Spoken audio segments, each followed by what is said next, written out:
హబ్ని design చేయాలని ప్రాథమికంగా మేము ఒక అంచనాకు వచ్చినాం. శంషాబాద్ ఇంటర్నేషనల్ ఎయిర్పోర్ట్ చుట్టుముట్టూత స్థలాన్ని సేకరించి ఒక 500 నుంచి 1000 ఎకరాలలో ప్రపంచంలో ఉండే రాణించిన ఈ రంగంలో పేరుగాంచిన సంస్థలను అన్నిటిని కూడా రప్పించి అక్కడ వాళ్ళకు అనుమతులు ఇచ్చి ప్రపంచ దేశాలలో నుంచి ఎవరైనా హైదరాబాద్కి వెళితే ఎలాంటి జబ్బుకైనా వైద్యం అందుతుంది అనే విధంగా తీర్చిదిద్దాలన్న ఆలోచన మా ప్రభుత్వం చేస్తున్నది.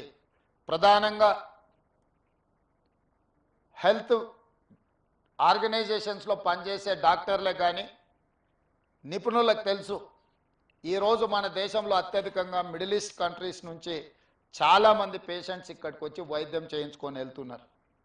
వాళ్ళకి రావడానికి పోవడానికి అవసరమైన విమాన సౌకర్యాలే కాదు, విమానాశ్రయంలో దిగిన తర్వాత కూడా వాళ్ళకి ఎలాంటి ఇబ్బంది జరగకుండా ఒక గ్రీన్ ఛానల్ ఏర్పాటు చేసి మిడిల్ ఈస్ట్ కంట్రీస్ నుంచి ప్రధానంగా ఇక్కడ వైద్యం కోసం వచ్చే వాళ్ళకందరికీ కూడా ఒక అద్భుతమైన సౌకర్యాలు ఏర్పాటు చేయాలన్న ఆలోచన మా ప్రభుత్వానికి ఉన్నది. తప్పకుండా ప్రణాళికతో ముందుకు వస్తాము.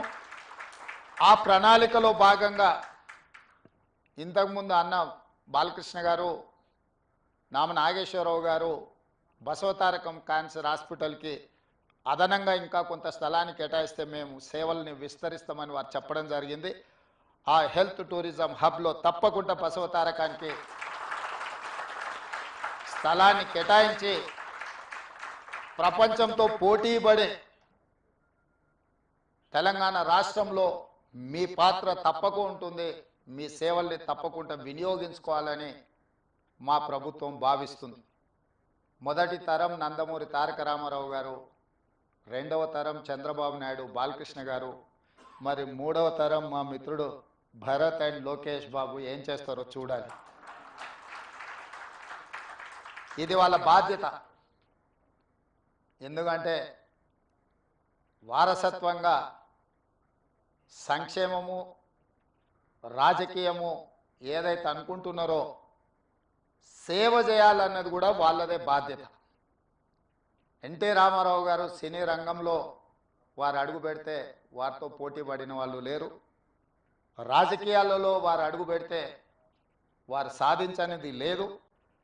ఈ దేశంలో ఈనాడు సంకీర్ణ రాజకీయాలకు పునాది పడ్డది కేంద్ర స్థాయిలో, రాష్ట్ర స్థాయిలో అంటే national front, United front, NDA లాంటి ఈ సంకీర్ణ రాజకీయాలకు పునాదులు వారు వేసిండ్రు. ఈరోజు దేశ రాజకీయాలనే సంకీర్ణ రాజకీయాలు ఈరోజు నడిపిస్తుంది. అదేవిధంగా సంక్షేమం. ఈరోజు బసవ తారకం ఆసుపత్రి అయినా, ₹2 కిలో బియ్యమైనా, 50 రూపాయలకు హార్స్ పవర్ రైతులకు ఇవ్వాలన్న ఆలోచన అయినా, జనతా వస్త్రాలైనా, పేదవాడికి కూడు గుడ్డ ఉండాలి అని ఒక గొప్ప మనసుతో, ఒక గొప్ప ఆలోచనతో నందమూరి తారక రామారావు గారు సంక్షేమాన్ని కూడా మనకు వారసత్వంగా ఇచ్చింది. అందుకే యువమిత్రులు లోకేష్ అండ్ భరత్కి నా సూచన, సినీ రంగం ఎలాగూ మా బాలకృష్ణ గారు చూసుకుంటారు, అది వదిలేసి రాజకీయం సంక్షేమం వీళ్ళిద్దరూ ఇంకా ముందుకు తీసుకెళ్ళాలి. వారికి బ్రాహ్మణి గారు, తేజు వీరు కూడా బాధ్యత తీసుకొని ఈ కార్యక్రమాన్ని ముందుకు తీసుకెళ్లాలని వారికి సూచన చేస్తూ ఇంత మంచి కార్యక్రమాన్ని ఏర్పాటు చేసి మా బాలయ్య బాబు గారు 25వ వార్షికోత్సవానికి రావాలని వారు ఆహ్వానించారు. కానీ చైర్మన్ బాలకృష్ణ గారికి నేను ఇంకొక మాట ఇస్తున్నా, 30వ వార్షికోత్సవానికి కూడా నేనే వస్తా.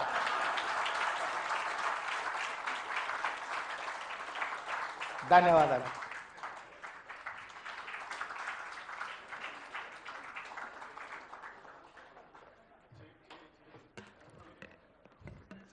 ఇంతింతై వడ్డుడింతై అన్న చందంగా మార్పు పట్ల మక్కువతో అంచెల